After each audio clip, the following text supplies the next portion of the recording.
Welcome everyone to the Health, Happiness and Planet podcast, where we explore different ways to boost our well-being, live a more fulfilling life and protect our planet.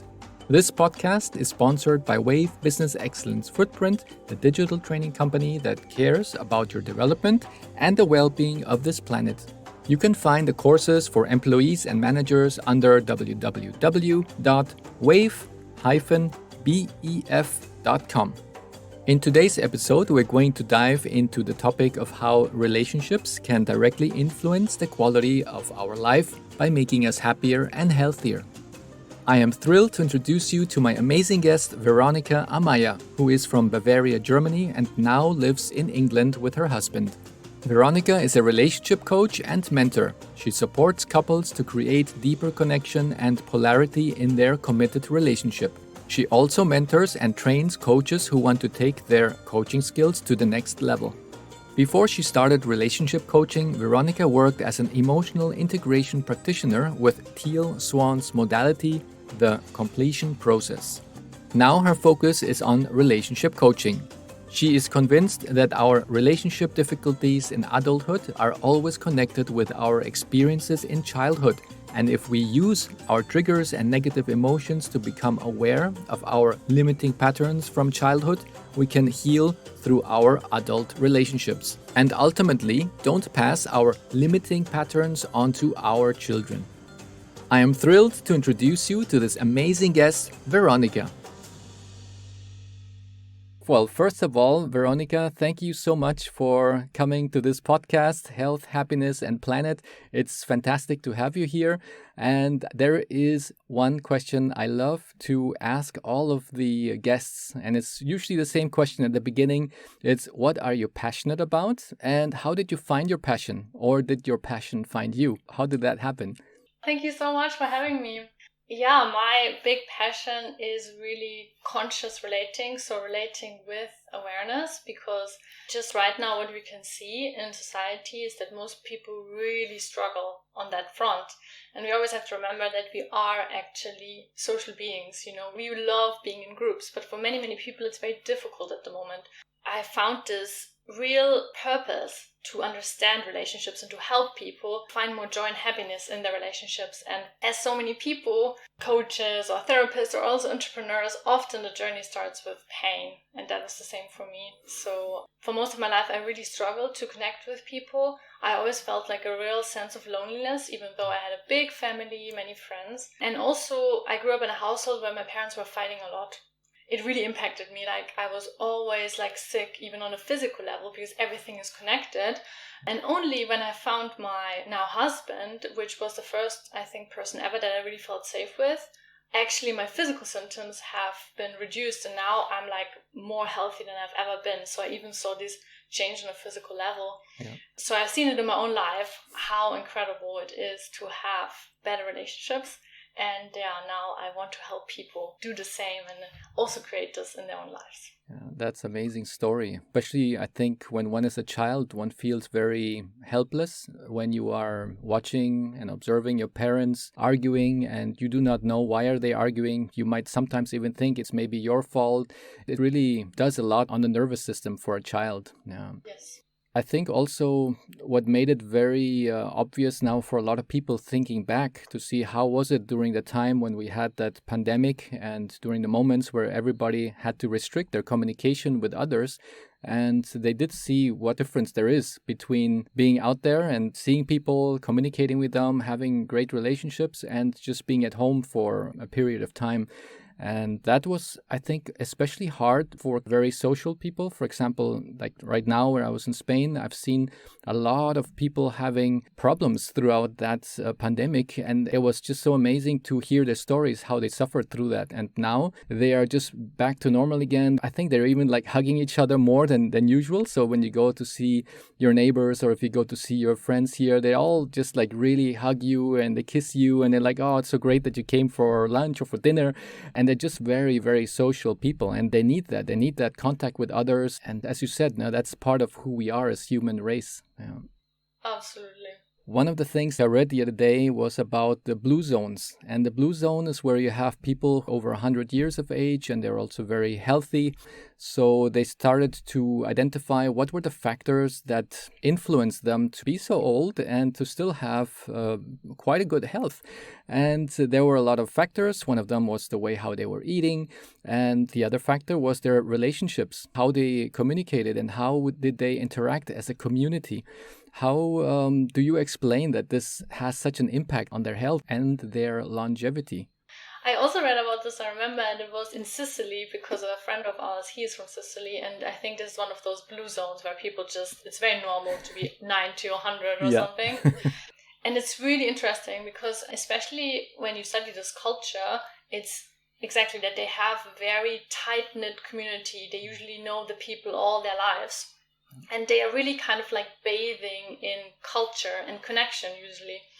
And what you have said before is so right. It's like connection and relationships is actually that our nervous system needs this very, very much.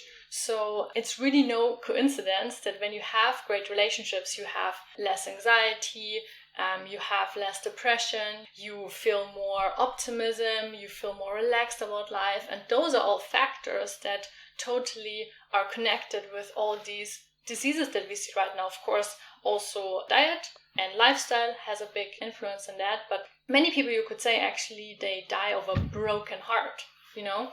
Of course, also, if we get a little bit dark here, even, like suicide rates, it's a massive, massive topic that we are not talking about enough. And that also is one of those problems that especially also influence younger people. So I think in those blue zones, people really are feeling connected. They know who they are and they feel that there's someone to support them, and that is like amazing for your health and for your happiness. Especially that the communities, if I think about, as you mentioned now in Sicily, that's also very tight communities, so that if you are in a smaller town within Sicily, then you usually would take out your chair from your house and put it on the sidewalk and you would just sit there and you would just watch people walk by and then you would greet them. Yeah, if it's your neighbor or anybody else, people would just stop and have a conversation with you. And I would say for me, if I reflect now, going to different countries, you can measure the way of people, how they communicate with each other and in what intensity. For example, when I was living in Germany, in the place where I was in Frankfurt, the communication was quite low. So I did not feel, for example, where I was living in the building, that nobody really had the need to communicate with anybody. I was living there, that same building for 10 years, and I barely knew anybody. Nobody wanted to see me.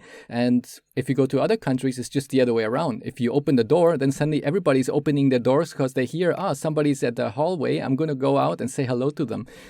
How do you actually explain that phenomenon, like different countries and having those different types of habits? It's really a cultural thing. It really fascinates me because I live now in England, and although, of course, the English and German culture, so I'm originally from Germany, English and German culture is quite similar, but still you see those bit differences. And for example, in England, you could say that people are always like embarrassed. Like this is the big fear that people have. So obviously then we want to avoid, like feeling any kind of embarrassment. That's why people really kind of like stay separated from each other. So that's one of their big values, is kind of like to keep the face.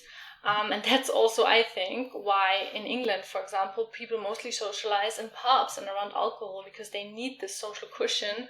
Because, of course, every human really, really needs to be in groups, to be connected, and to also show kind of like the real self. And then you see like this correlation in cultures where people are more, disconnected. Also, for example, the northern European countries, there actually the consumption of alcohol is often higher because they feel like they need this social lubricant. And in cultures, for example, like the Latin cultures or Italy or something, they also drink alcohol, but it's more kind of like moderate, maybe more here a glass and there a glass, because just culturally it's more accepted to be kind of like loud and be together a lot, to have maybe big crazy families, to also be angry, like in England, I think you would never see like a sober person just screaming around because they want to. It doesn't really happen. It would be very healthy for them though. I did hear from some men who say that for them, going to the pub is much better than going to a psychologist or psychiatrist. And well, I couldn't understand because I don't drink any alcohol, but I could somehow relate because that's the moment of time that they have where they can just sit down and just have a conversation with somebody, and sometimes even deep conversations. Yes, it's so true. And it's very interesting though, because my husband and I also stopped drinking like at the beginning of the year. And we have seen actually the beverages, the alcohol-free beverages, there's like alcohol-free wine and beer in the supermarket increasing. So I do think there is some sort of like wave happening slowly, because at some point it becomes just feeling very empty. For example, we have a lot of friends that we actually only see when we go out, right? So is it a real connection, even though we have also deep conversations when we are going out? But I think that more and more people are longing for this deeper sense of that, like you accept my faults and my flaws, also when we are sober, and I can open my heart to you. And I'm really curious how this is going to develop, and I really hope that this will continue, because I can see that, for example, the older generation, it's very difficult to connect with them because they often always had these barriers, like they never basically removed them. Like Matt's grandma, she's 80, she just came to visit, and it's like, when I talk to her, there's almost no connection point. It's like she talks and then I have to talk, but she doesn't ask any questions. And this is how the older generation very often communicate, because of course they have experienced lots of, intense experiences like the war. And so they are socially very disconnected from each other. And it's bleeding down the generations. But I think that right now people have more and more this real urge that they want to overcome these inhibitions to open up to each other. Well, that's really excellent. It got me thinking about some other questions I have. Is there a difference in the communication on how the people feel with their health if they just have, let's say, the superficial type of talk, like how are you, how's the weather, and so forth, compared to the conversations and connection that you have with people who go like really deep into topics that it's like very, very at heart for those people? So those are those two options. But then if you have a third option, you have people who say, I go with my spouse, with my wife or my husband for a walk in the park, and we don't say a word to each other, but we feel extremely connected to each other. How do you see the differences to those three ways of connecting with people? Wow, that's a really, really good question. So I think that a human being has different levels, right? Like there's like this intuitive feeling level, there's like the mental level, and there's the emotional level. And we exist in all those planes, and we also have needs in all those planes. In general, I think the more connection ability you have, so emotional, mental, and I would say spiritual, that's amazing, right?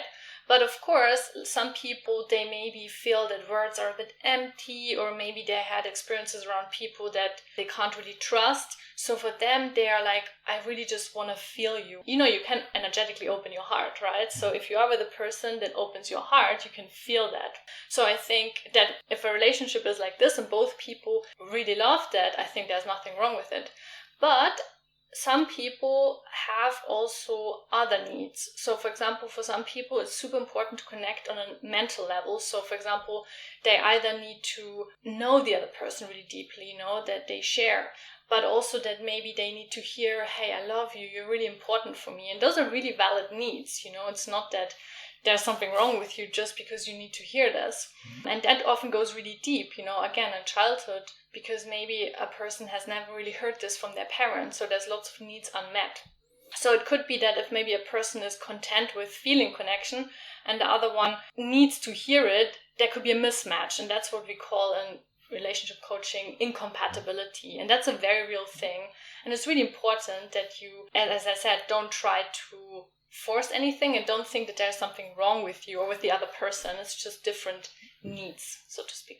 Yeah, and everybody has like their expectations are a bit different, yeah, depending on their past, on their history, and where they grew up, what's the culture. And one has that expectation, the other one has the other one.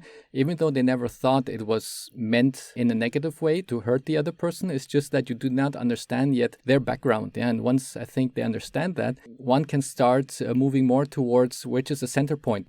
I would say, where are we going to be having our relationship? And I already know what is the expectations of my spouse and vice versa. Yeah. Wow, it's very good. And one of the things that interests me is, how do childhood experiences cause us to have relationship difficulties today as adults? Very, very good question, very important question. So the easiest way to conceptualize of this is that the most important years to look at are the years from 0 to 7. Those are the years of imprinting.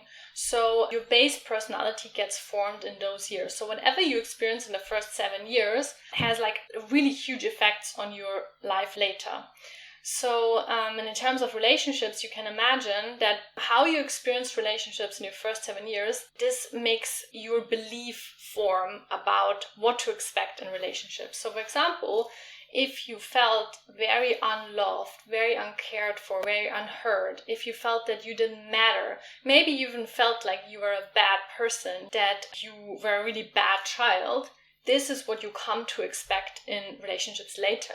So it could be that you expect that people are not going to be there for you, that no one will love you, that no one is going to actually want to even be close to you.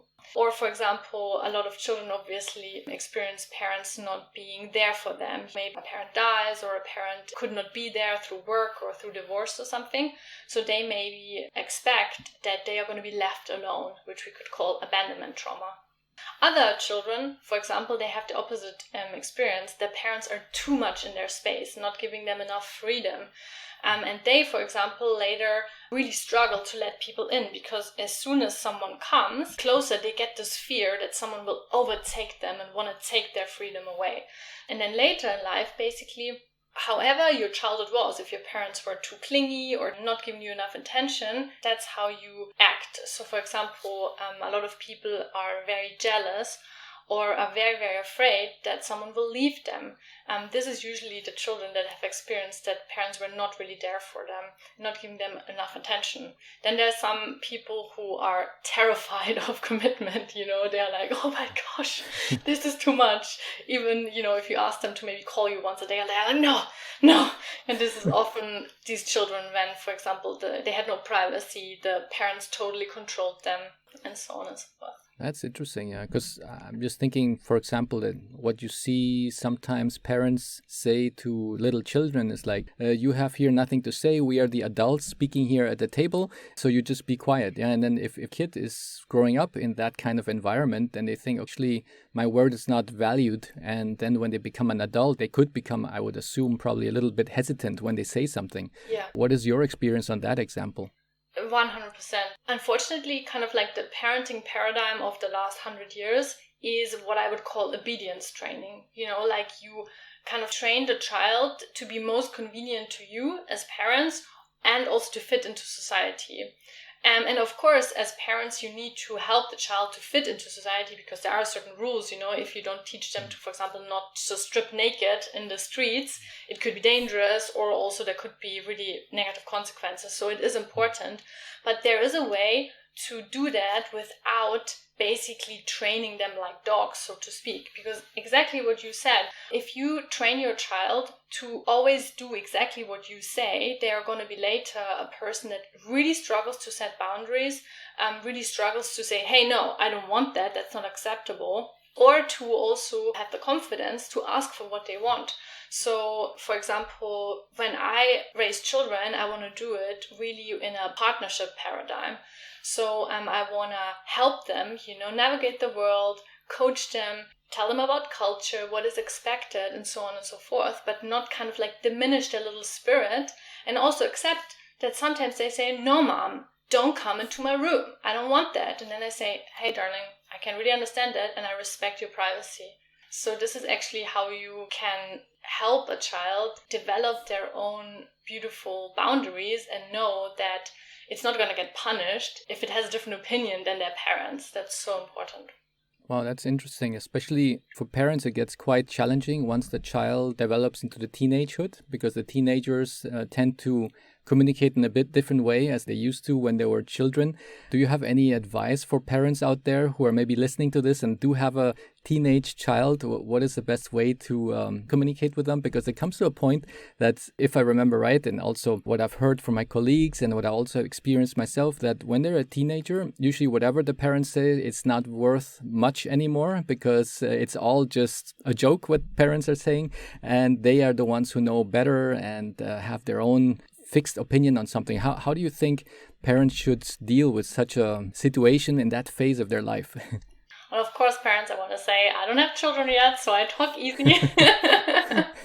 But from my experience, it comes all down to respect and trust. So I can totally understand that. I think many parents really struggle because teenagers become super disrespectful. But I maybe want to challenge them to see, are there ways in which you are also very disrespectful towards your teenager?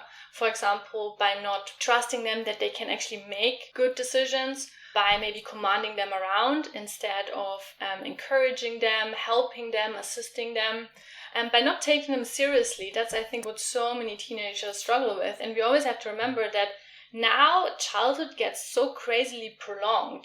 Back in the days, people used to be responsible adults with 15. They maybe already had families, they already worked. So it's not like intellectually we are not able, but I think that often we don't really let go of the children and don't trust them, essentially.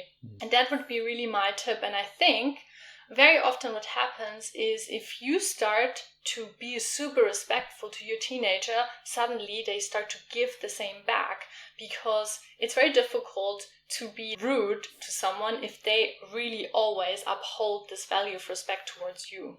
Yeah, so it's like not to generate that snowball effect where one says something, then the other one says it even harder, and then the next one says it even louder, and the whole situation just gets out of hand and the snowball gets bigger and bigger.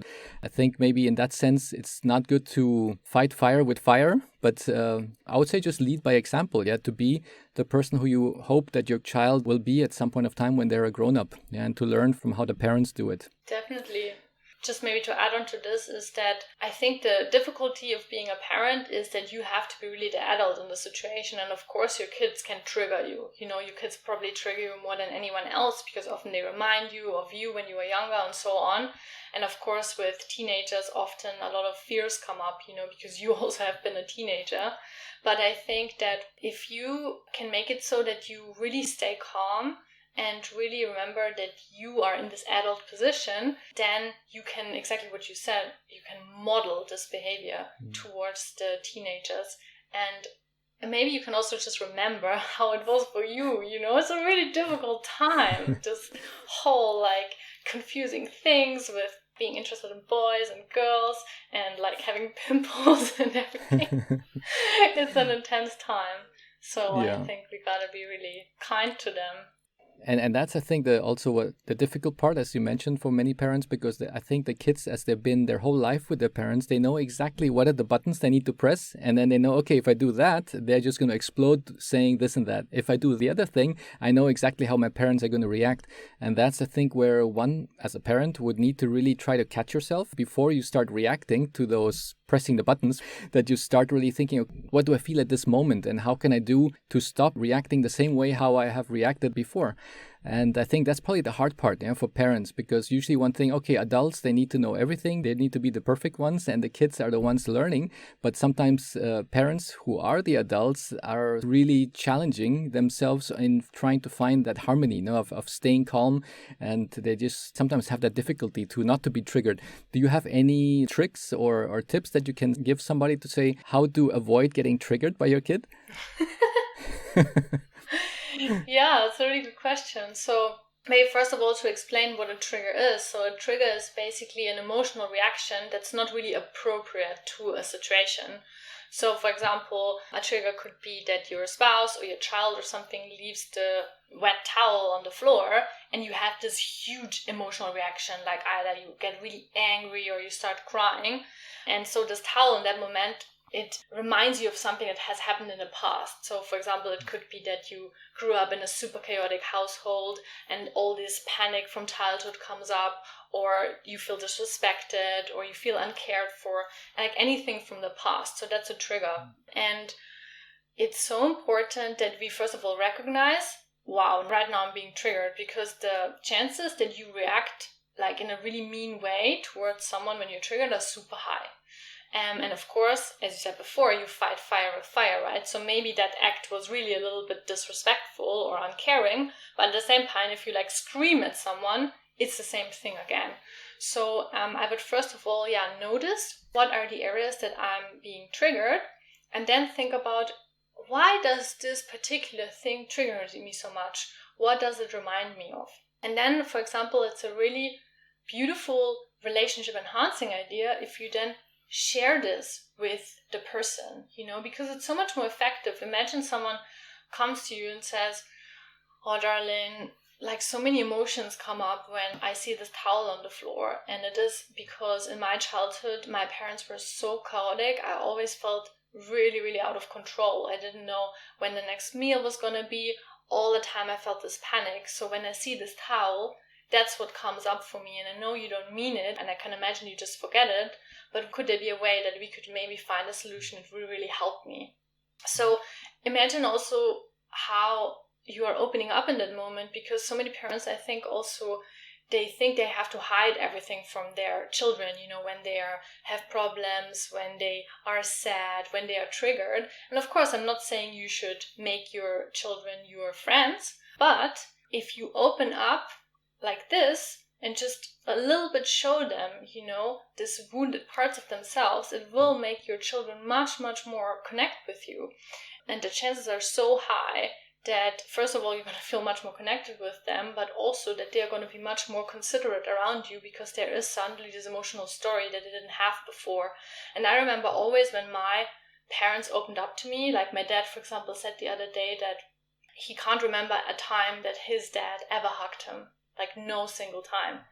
Wow, my heart was opening so much, because my problem with my dad is that he can't connect with me on an emotional level, not as much as I would want it to. But hearing the story, I'm like, of course he can't, right? I mean, he never learned it. He had so much lack of connection in his childhood. So can you see how that brought us so much closer? And he didn't share a lot, just a few sentences, but immediately had a different feeling towards my father. Yeah, that's an amazing story, especially that you can then really relate and understand why people are doing certain things in a certain way. Because if you do not know that, then you just have your own ideas of why are they that way. Maybe because they don't love you, maybe because, all these silly little things that come up in your little voice in your head. But then when you really listen to that from their point of view and why is that way, then you start seeing the truth, and then you start seeing all the puzzle pieces coming together. Yeah, yes, and totally. what I also liked was that you mentioned about sharing with the kids about how you feel every time they do certain things, because that also teaches them what actions are producing what kind of reactions on others. And I think many times as a child or maybe as a teenager, you do not know what that triggers out to a person when I do something. For example, especially now when I think about social media, before if you say to some kid on the playground, oh, you are whatever, some bad word, and then you see the reaction on the kid, and then you know, okay, if I do that, that's their reaction. They might cry, they might get angry, or they might just maybe jump on top of me, or whatever the reaction is. But if I do it on social media, then they can say bad things to others, but they do not always see what's the reaction on the other side. Maybe they see an emoji, in a certain way, but sometimes I think they might lose maybe a little bit of touch and the feeling of what is it that I'm saying and how is it perceived. The same now as parents, if the parents could tell their children, look, every time you do that or say this is how I feel about it, then they know, okay, so I know the cause and effect. If I do that, then this happens. So that's really like training them a little bit to be more sensitive. Definitely, exactly. It's the empathy training, so to speak, and that's also one of those emotion coaching elements that is so important to do in childhood already, because as you said already, it's also with this culture that we have that we don't really show when we have been hurt, But that's actually really important to model to the kids, right? So they see, oh, okay, this is how it feels, and then you can make it much bigger. It's not that you want to be like the victim or something, or that your child feels that they have power over you, but more like that you maybe make it into a whole thing, like thinking, oh, do you remember times when maybe someone did this to you? How did it feel for you? And so you train this empathy skills for them. What I also think about how to catch yourself before you react on something is the fact when you practice meditation. And when you meditate, you should observe your thoughts. You should look at it as if you are a third person. And I think that's also like that helicopter view that one should maybe practice to see when somebody tells me something, if it's my child or my boss or colleagues, how do I react, and to observe it like as a third person, yeah, and to look at my thought, and then you can say, oh, that's interesting, what's happening there, and then you can somehow guide yourself better on what to do or how to respond to that situation. Definitely. And I loved what you just said, because it's the curiosity. That's the most important thing in any kind of self-development or difficult situation in relationships. Because if you're really curious about what is happening right now, it's like a bit more this playful energy, because of course sometimes it can get really intense, if you have a fight with a loved one or something like this. But if you get curious, it's so much easier to see oneself. And I'm a relationship coach, and still I mess up so many times in my marriage or with my family or friends. And for example, there was a big realization that, especially actually if you are a professional, you need to be even more ready to see your flaws, because you can so easily get either on this high horse and think that everyone else is flawed and you're not, or alternatively, you can even convince people that it's their fault because you have all this language, to do so. So you can make like all these elaborate explorations. And I really see relationships actually as huge mirrors, So when something comes towards you, there's something within you that is being mirrored. So often when I think, oh, this person is so aggressive, I can't believe it, then I actually being aggressive in that moment, or I see an aspect of myself that I don't really like. So it's one of the most important things to be curious and to really see people actually as your spiritual teachers, guides, to help you become a more whole and loving version of yourself. We all have this potential within us, I think it's so beautiful to see what we can do if we really try. Yeah. That's amazing. Yeah, I haven't heard it in that perspective, and it really totally makes sense. Thanks for clarifying that for us. And it confirms for me, if I think about now the topic of this podcast, which is about happiness and being healthy, because if you can have a happy relationship, then also you will have less stress levels, yeah, and stress anyway will trigger lots of illnesses in people's bodies. So if you can be happy by having great relationship, automatically you're already doing something good for your health. Yeah, so it's really definitely all connected. And my next question, when we think about relationships, we usually think about relationships with our spouse, with our family and friends. But if we would go further, does this also have an impact on our business relationships with our peer colleagues at work, our manager or our employees, or even with our customers that we have in the business world? So would you say all of that, what we just discussed, it can be transferred to all the other types of relationships? Absolutely. So you guys have probably heard about habits, that this is how people operate. We love to be on autopilot in all areas of life because the brain doesn't need so much energy, and energy in our evolution was very scarce. So in relationships, exactly the same thing. People love to operate in patterns. So if you have, for example, a pattern that you don't have good personal boundaries, which means, for example, you struggle to say no, you struggle to tell someone what you want, if someone is angry, you try to please them. If you have this in your personal relationships, very, very often you will have the same thing in your relationships at work. And that can really make your life hell. And I personally know so many people that have quit jobs because they failed to set boundaries with managers or bosses or even peers, because they find it so difficult to speak up and to say, hey, what you're doing does not feel good for me. It's not right. Can you please find another way to interact with each other? And for example, with customers, like I see this a lot in the coaching world, that, a lot of coaches, they have some sort of like background of some maybe pain in their life, right? That's why they want to help people. But then when they interact with clients, a lot of these things actually start bubbling up. So, for example, often the coaches or therapists used to be in the family, the child who used to help everybody. This is also how they became sensitive, because they always had this role of helping everybody. And then when it comes to their clients, they also can't set good boundaries. And for example, the clients would call them at 10 p.m. and they can't say no, they're like, oh, no, I have to call them, and so on and so forth. And of course, also on the other levels, a lot of people are also really not able to connect. And imagine you have a customer and you don't really listen to them, or you don't really let them finish a sentence. Maybe you don't hear what do they actually need. It's very difficult for you to actually make a product or a service that answers their problems and even just have a good kind of personal relationship, because people always want to buy from people. So I think that these relationship skills in all areas of business, if you work in a corporate world or you have your own business, are so important. Oh, that's so amazing, because I just had some flashbacks on myself now as you were explaining that, because I was many years in the corporate world, and I remember that for me, this issue of always saying yes and not setting boundaries. And even if I think back when I was a teenager, I grew up with my grandparents, and my grandfather, he had a sign that he made himself where it said, do not say yes when you want to say no. So that was hanging in my room every day. And I was looking at that. Okay, I got to practice that. I got to work on that muscle. But it's still, I had to work on it when I was later in the corporate world, and I got better at it. Thanks goodness. But what I also noticed was that when I was speaking with a person one-to-one, I could connect extremely well with the person, and the empathy and the whole dynamics was great. And then as soon as there's a second, third, fourth person coming to the meeting, suddenly this whole dynamic just changed, and I became very quiet. And that's something that I was working on at the beginning of my career, where I was thinking to myself, how is that possible? When the person is with me one-to-one, it's so perfect. Everything is flowing magically. And as soon as 1, 2, 3 people come to the meeting, it's whoa, I cannot even say anything. I'm just quiet. I just let everybody else speak. So that was something that I just realized right now as you were explaining this. And did you figure it out why? I didn't figure out what was the root cause, but I just somehow got better at it. And I became later a senior manager. And they sent every senior manager to get all kind of support from people who analyze you. So they actually measure a lot of things on your performance. And one of my things that came up extremely high was the emotional intelligence.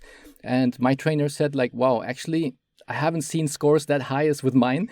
And that's why I think I had a lot of hard time at the beginning, because every time I was in a meeting where there was many people, I was struggling with feeling everything what they were feeling. I could sense that this person is happy, the other person is bored, the other person is mad, the other person is confused. And I had to somehow process all of that. And then sometimes I would just be quiet, because I'm oh my gosh, I cannot fix now the situation because there's too much going on in the room. But if I can focus only on one person, then I can somehow say, okay, I know how this person is feeling. What do I need to say to make this person happier and joyful here in the meeting together with me? And I think that's probably a little bit that direction. What do you think? Yeah, very good analyzed. I would say the same. So when I look at you, yes, I can see a high level of emotional intelligence, definitely. So people often think that we are kind of born with the sensitivity, but it's actually not true. So we are training it in childhood. So often people like us, I would say we are very similar in that sense, had maybe some intense caregivers, or just kind of people that we felt a little bit on edge around.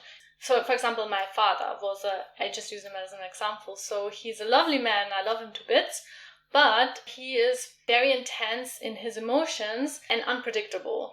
Sometimes he would come back from work, he would hug me, he would be so happy I would be his little girl. Sometimes he would come home, he would not talk to me, he would be angry, and I was really frightened. And so I started to really focus on him to be able to predict in which mood he is, so I could protect myself, because maybe a few times in childhood I would run to him when he was angry, and then I would get pushed back, and that really hurt. And I had a lot of other people like that in my childhood. My whole family is a bit intense. Yeah, so it made me basically be able to get really, really sensitive to other people's emotions. And now I can basically, when there's someone 20 meters away, I know exactly what they're feeling. And that's really good in my job. But of course, you have to learn how to function in the world. So I could imagine for you, when you were in this meeting, it was really overwhelming. And also, you said an interesting word. You said, I can't fix it now, right? So that was kind of your self-assigned role that you need to fix with some sort of like outcome, maybe a harmony or something like this. But I think it's beautiful that you then learn that actually you have progressed this, because sometimes people get stuck, and that of course really stops your career. But then you learn, okay, I'm not a child anymore. I don't need to appease these people. I can still have my amazing skills, but maybe I can also become a bit more direct, a bit more harsh.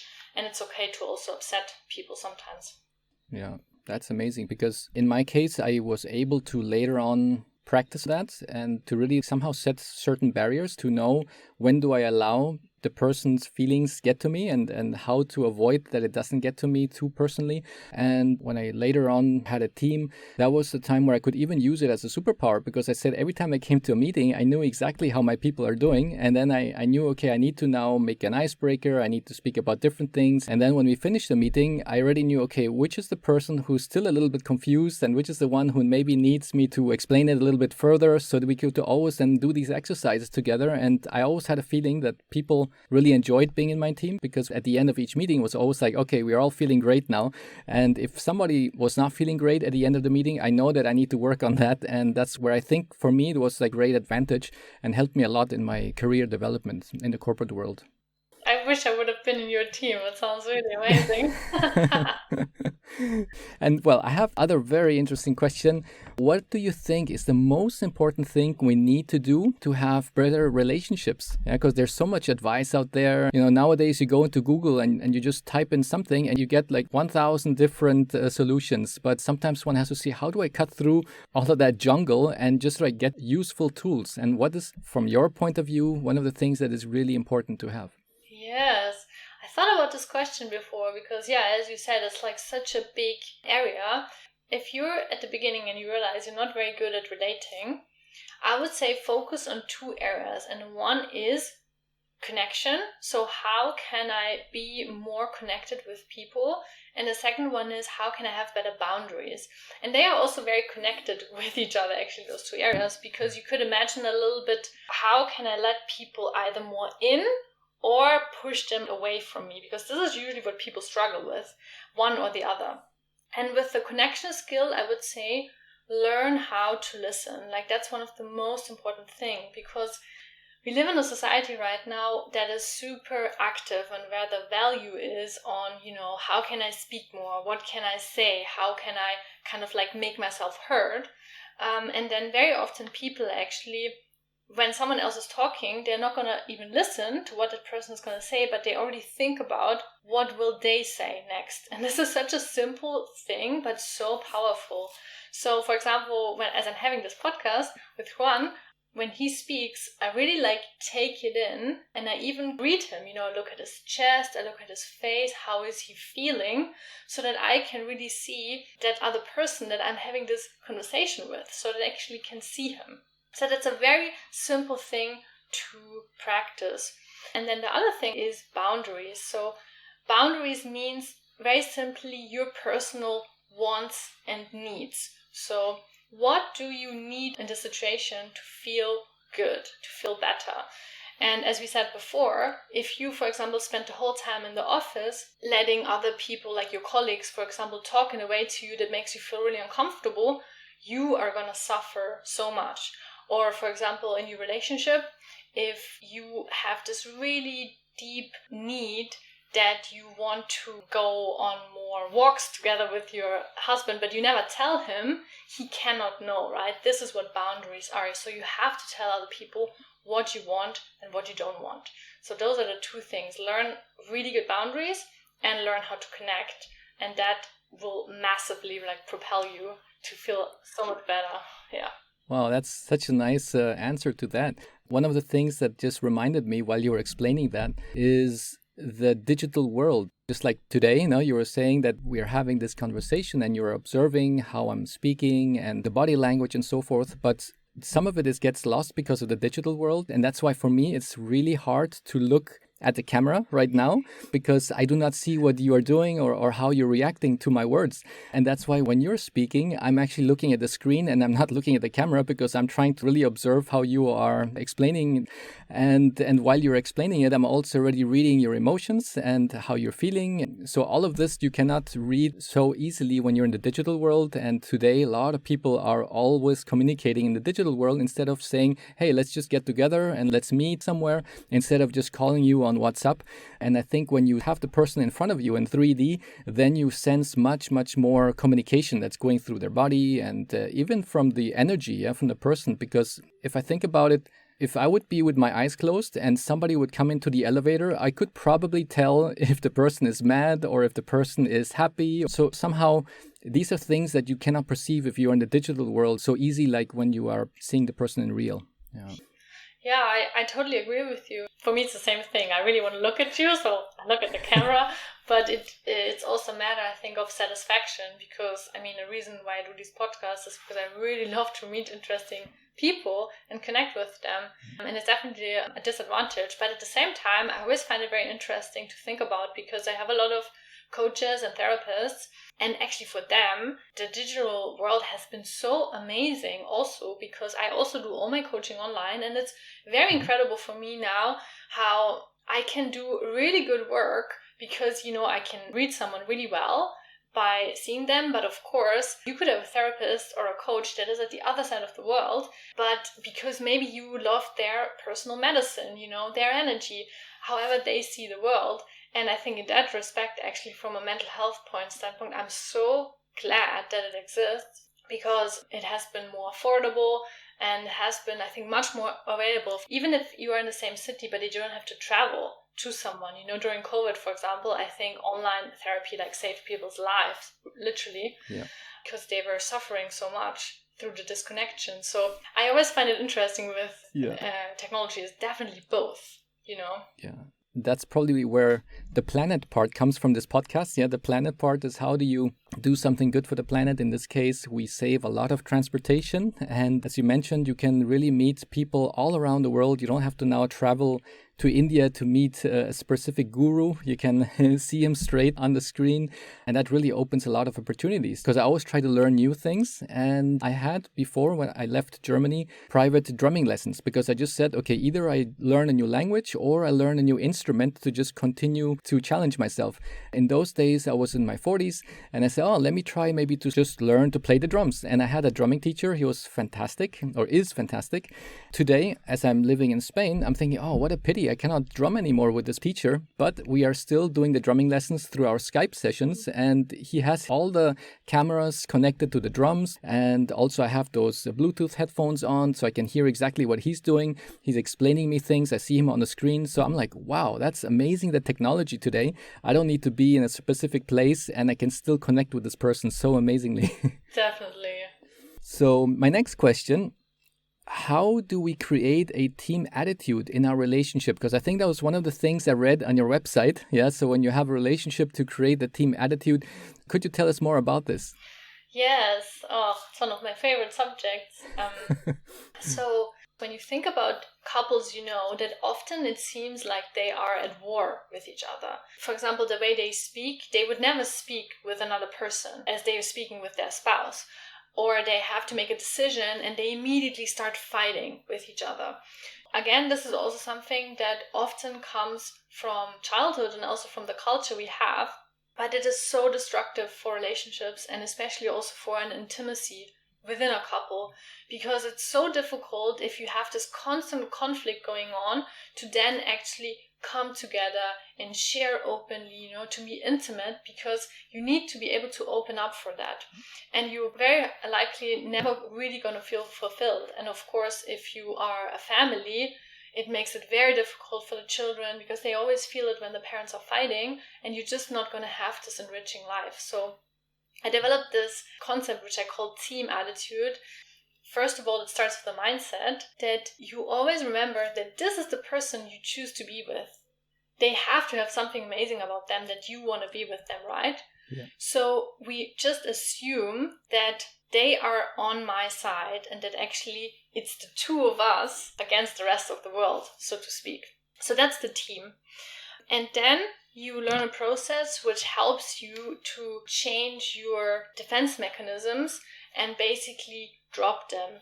Because what happens often in these moments when people are starting to fight each other over a topic, or even that they're rude against each other, is that something in them gets triggered, that they perceive the other person as an enemy and against them. But you can learn to realize all these defense mechanisms in me are activated, and I want to start fighting the other person, and then you stop this behavior. What you do, some people would become silent, not speak anymore. Others would become really loud. Others would leave the room. It's like all these little mechanisms that we have picked up, which have worked to protect ourselves, and we drop it because we remember the other person's our team member. And just by this act of dropping this defense mechanism, the whole situation becomes more safe. And then we can actually talk about what's really going on, Maybe you have some fears are coming up. For example, lots of couples fight about finances. It's usually because a lot of fears get triggered, So you talk about the fears. You're like, oh my gosh, when I see this bill, I get so afraid. Then you can take a breather together. And when the emotion has calmed down, then as a team, you can actually solve the issue at hand. Yeah. And to really understand that we are in the same boat. Yeah, it's not like you are in your boat, I'm in my boat. Yeah, we're both in the same one. And let's try to row the same direction together, yeah, in synchronicity. Exactly, and life is so hard. I was like, don't fight also with your partner. That's right. Too much. And can you tell us about important relationship skills that many people are perhaps lacking in today's world? Is there any difference to the way how people communicated 50 years back or a couple generations back to the way how we are communicating today, even though we have so much more possibilities of communicating with all of the social media? It's really interesting. I think in terms of communication, I would say that the biggest problem is actually a lack of respect. And I think that this is trickling down through the generations. So when I watched my grandma and grandpa communicate with each other, it was super harsh, Like they didn't show really any emotions, and it was just like a harsh way of interacting with each other. And then my parents kind of like do the same thing, maybe a little bit less harsh, but it's still there. What I said before with learning boundaries and learning connection, I would say really including respect in your relationship is like the most important thing.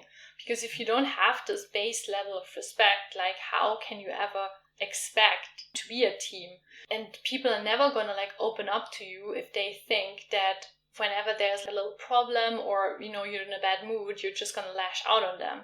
It's just not going to happen. So it's such a simple thing, but I'm sometimes really shocked when I go in the supermarket or something and see how people interact with each other. It's like, whoa, Yeah. Do you have that too? Like, oh, do yes. you see that? Yes, that's why sometimes it's actually uncomfortable for me to be in supermarkets. I prefer to stay in the car because then I do not have to deal with all of these inputs. Yeah, because I'm all the time like recepting. I'm watching other people. I'm always listening, and I'm like, oh my gosh, yeah, oh no. So it's sometimes really painful to see how people just communicate with each other. Totally. Yeah. For me, it's the same. And then, of course, also with children, that they are so harsh often with the little ones. Yeah. It's really shocking for me. But I also want to say to anyone here out there that I used to be very much the same. It's actually a big story of mine that I used to be so harsh with my partner and just like rude because, that's what I had picked up. And luckily, a few years ago, I became so aware of this and I was able to change this, and the connection and intimacy and friendship in my relationship that is brought is so amazing. And now we really love being with each other, and this is something where I think a lot of people also feel that maybe on some level their spouse really hates them or, doesn't really like them. And that's a terrible feeling. But on the other hand, if you treat each other like this, it kind of makes sense. So it can be a beautiful shift just to bring this respect.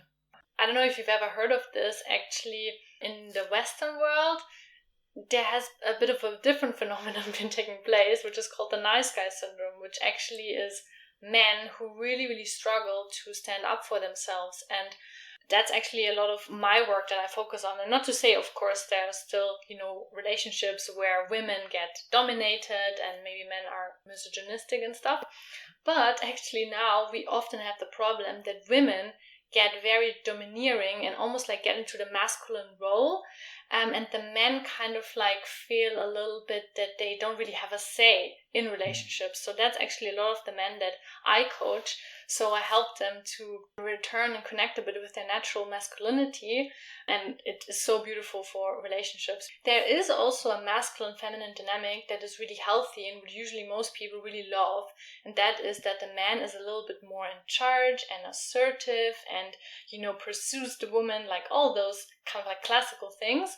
And women usually really like it if they can be a little bit more feminine, that they can relax a little bit more in the relationship, that they also give the beautiful gifts of the feminine to the man, which would be like beauty and grace. And in a modern world where, just because the way we live, everything is kind of like equal, it can sometimes get a little bit confused. And as I said, the nice guy syndrome has been born out of this confusion. And so many men also feel that, there's something wrong with being masculine because there has been a lot of trauma happened with women in the past. But there is something that is like a healthy, beautiful masculinity, which just means that you're a assertive man and that you know what you want. That's all it is. And of course that, love women and want the best for them, but that you also stand up for yourself. Yeah. So that's very important for a man's health. Oh, that's extremely interesting. I've not heard it in that perspective, and it definitely makes sense. Thanks for clarifying that one. And one thing that I've also seen in your website, which was very interesting, is the term inner child. So what is the inner child and why is it so important to connect with it? Oh, beautiful question. Yes. So the inner child is both the part of yourself that stores a lot of unresolved emotions and wounds from childhood. So, what we talked about today, maybe those feelings of being hurt because your parents were not there for you, or being cautious because you felt in childhood that people were too much in your space, not giving you enough freedom. So if there's unresolved emotions, the inner child stores this. But also, when we talk about the inner child, we just also mean the energy of a child, the curiosity, the being in the moment. And that's why it is so beautiful to connect with the inner child when you're doing personal development work, because on the one hand, you can heal those past wounds that often hold you back. Often when we can't progress in life, it is because we have a lot of unresolved baggage that kind of like drags us down. But, we don't want to kind of like cut off that baggage. We want to help and heal those unresolved wounds. You can really imagine you have a little child in you that is maybe quite hurt. And so you as an adult, you can help it.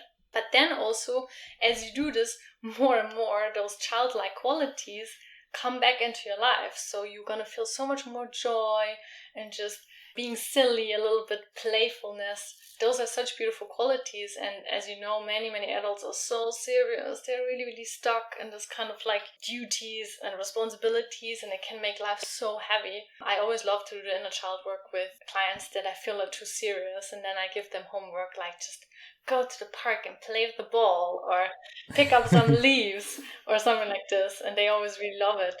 That's fantastic. Yeah, I definitely think that people have forgotten how it is to be a child.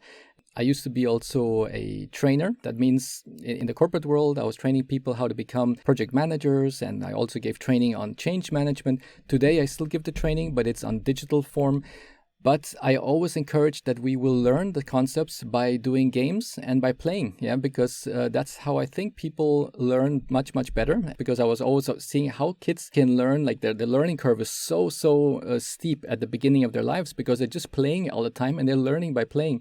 And I said, well, why can't I just do the same thing in my courses? So I always try to integrate a lot of games, and people just love it because we're constantly playing, and they're like, wow, the whole day is gone, 8 hours of training, and it just felt like 30 minutes. Even though we were already 8 hours here, because we were most of the time just doing fun stuff and we learned so much. So I think that what you just mentioned is just such an amazing thing, with saying, do not forget to play. That's what children do and what we should also do as adults. Totally.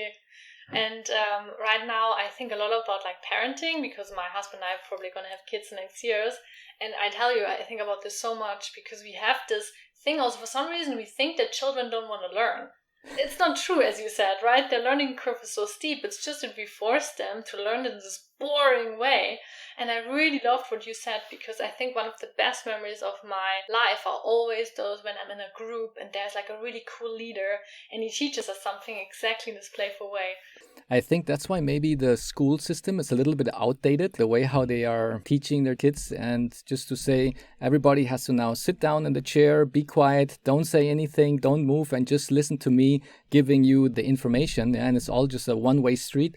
And I'm thinking to myself, wow, and that's today. We're in year 2023 and we still have that old styled school system. Totally. Yes. And even though that today you have so many experts, yeah, in this case, like yourself, who know that there are much better ways of learning and much better ways of communicating with people so that we can be more joyful in life. And I think that could be a big project to do, yeah, to change a little bit the school system. Oh, I definitely think so. In Germany, you are not even allowed to not send your kids to school. You can't even homeschool. For example, it's not even possible. And that for me is also like a bit of red flags, because I'm thinking, how can you even try out? There has to be some people who try different ways so that we can evolve together, And I see it now in my life how the school system has damaged me, because I have my own business, but still I feel guilty, if I don't sit for 8 hours, or I have all these mechanisms in me that basically make me feel that the only way I do work is if I sit down on the desk and do all these things, and it's often very unproductive, ineffective, and makes me really unhappy. So I have to really consciously train myself to change this, and it's such hard work. And I'm thinking, with my kids, I want to help them that they don't even get to that point, that they constantly have to unlearn all these unhelpful things they have learned in the school. That's one of my big missions in life also. That's so amazing. So we definitely need to connect and do another podcast in maybe like in 5 years. Yeah. And, and I could listen to all those cool things you're doing with your kids. Everything I said is wrong. You need to control them. Yeah. Forget about that. Delete that podcast. Yeah. Oh, well, what is your definition of happiness? Because everybody has like their own vision of what is happiness, and what is for you your definition of happiness? Man, I thought about this question first. I was like, we need to delete this question. It's too big. And I was like, oh, okay, I can answer it. So I think for me, I'm like a connector. It's like my happiness is always so dependent on if I have fulfilling relationships or not. That for me is the most important thing. And I really think that every person has this one thing that is so important for them. And I think very often when people struggle so intensely with mental health is because they don't realize that this is the one thing that they really need to be happy, and there's always a cause for why you are depressed. It doesn't just come out of nowhere. So for me, I get really unhappy if there's no people around me. But the other thing also that I do, and that brings me the most happiness, is dancing. And I actually do it always before my sessions and also before this podcast. I put the music out and I dance, and it's like just feeling my body, and there's something very mystical, magical about dancing. I don't know, it's like this thing where you just feel your body and you kind of like move in a nonsensical way. It also defies all these theories, that we are just kind of like doing things that make sense. It's like, nah, we are definitely spiritual beings. Yeah, so that's for me, it's connecting with people and dancing. Wow, that's so amazing. Yeah? And that's why I think if we look at lots of famous people, they have their houses, their big cars, so everything what they wished for, which they envisioned maybe before they were famous. But now that they're famous, they realize that they're still unhappy, and somehow they become more isolated because they say, oh, I'm so famous, I cannot even go out to the street, I cannot go to the supermarket. You have even less relationships with other people. And somehow that isolation of always just being in your big house and your 15 cars, it's not really making you happy, because what makes you happy is, as you said, your connection to other people, your relationships that you have, and being around loved ones. So that's, I think, for a lot of people, the wake-up call, when they think, wow, how come I was so successful, but successful in brackets, successful in life, that I was able to have all that financial freedom, but I'm still somehow unfulfilled inside. My heart is still empty. Yeah. That's quite scary moment or time in your life to be, where you say, well, I thought that was happiness and I thought that was being successful, but at the end it was totally something else. And I think they often try the so that, they want to reach something so that they can get love or connection or something. And of course it doesn't work. And not to say that there's anything wrong with having material goals, but I think it's very important to understand, why do I want something? Because I think some people generally enjoy for example, the acting or the being entrepreneur or something. But a lot of people have this in mind because they think then finally people will love them or they will have friends. Not to realize that what is actually the byproduct, for example, of fame. I think for me it would be like the most terrible thing. I would never want to be famous in that level because you're actually becoming quite a slave, eh? I mean, you can't really do anything. So yeah, it's very important to not just realize what do I want, but why. And maybe you're even going to change it. Yeah, your goal. Yeah. So it's amazing how fast time flies because I'm just looking at the timer. I'm like, wow, we're already way over 1 hour. It's so interesting to have this conversation with you. But I do have one final question, which is about your services that you have for your clients. So what do you offer your clients? I do relationship coaching with them. So I do one-on-one work. I work both with men and women, both in relationships and single. And with men, I focus on how to help them feel more respect in their relationships, because this is one of the areas that, as I said, the men more struggle with maybe being not so assertive, being not so confident. They often feel this lack of respect, but that's actually the number one most important need for men. And it's a very beautiful process because every man has this very naturally within them. So I just empower them a little bit, very softly and gently.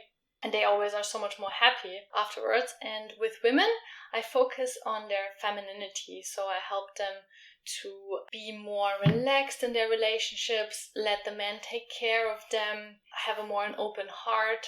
Then very naturally, men like gravitate towards them and want to actually have more intimacy and connection. This is often what women are suffering from. And I also do a women's circle, an online one, which is every 2 weeks, which is super beautiful. I do also coach the women in there a little bit. And we focus again of being more feminine women. So this is right now what I offer. And maybe in the future, I also do some couples coaching. Maybe that's coming. It sounds very exciting and compelling, especially after hearing all the things that you gave as input today. I'm sure there'll be a lot of people interested to find out more.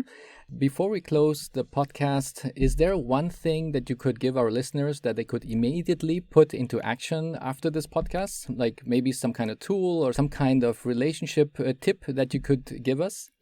Yes. If you go on the internet and you look for a needs list on Google, download it. And then pick your number 3 needs that you have. So needs would be something like connection, communication, intimacy, freedom, autonomy, all those kind of things. So you pick your 3 things and then you examine all your relationships and you think about, are these needs met? Because the needs will show you, for example, if you are really unhappy in your relationship and you don't really know why, what's happening, it usually means that your most important needs are not met. And then, at the same time, it's a solution as well, right? Because it shows you, this is actually what I'm missing here. So it's kind of like a tool to analyze both the problems that you're experiencing, but also the solutions that can help you to feel better. Excellent. Thank you for that. And last but not least, where can we find you when we want to look for you? So, of course, I have my website with all my offers. But if you want to connect with me, I do actually weekly webinars on Meetup. So go and find the Conscious Relationship School on meetup.com. And every Wednesday, I give webinars about what men and women want in relationships, how to communicate better, how to set boundaries, and so on and so forth. And it's really fun and I make it entertaining and you can learn a lot. So yeah, find me there. Fantastic. I'll be putting that into the show notes. So anybody listening to this and cannot take notes at this moment, then they can just click on the links on the show notes and that makes it much easier. So thank you so much, Veronika, for this conversation we had today. It was really amazing and I hope it brought lots of value to the listeners. And we would probably do another podcast sometime in the future. Maybe the next one we could do it in German for the German listeners. Yeah. Yeah, it would be fun. So thank you so much for being here today. Thank you so much. It was really wonderful.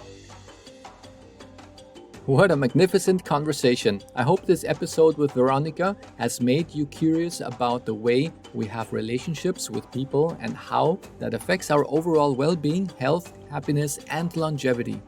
I encourage you to pick at least one action point from today's episode and see how it positively impacts your energy. Tell me what you have tried and what outcome you have experienced and tag me on Instagram. My account is health_happiness_planet. For me, I will integrate the mindset of connecting even more with my inner child and incorporate the playfulness so that learning can be even more fun.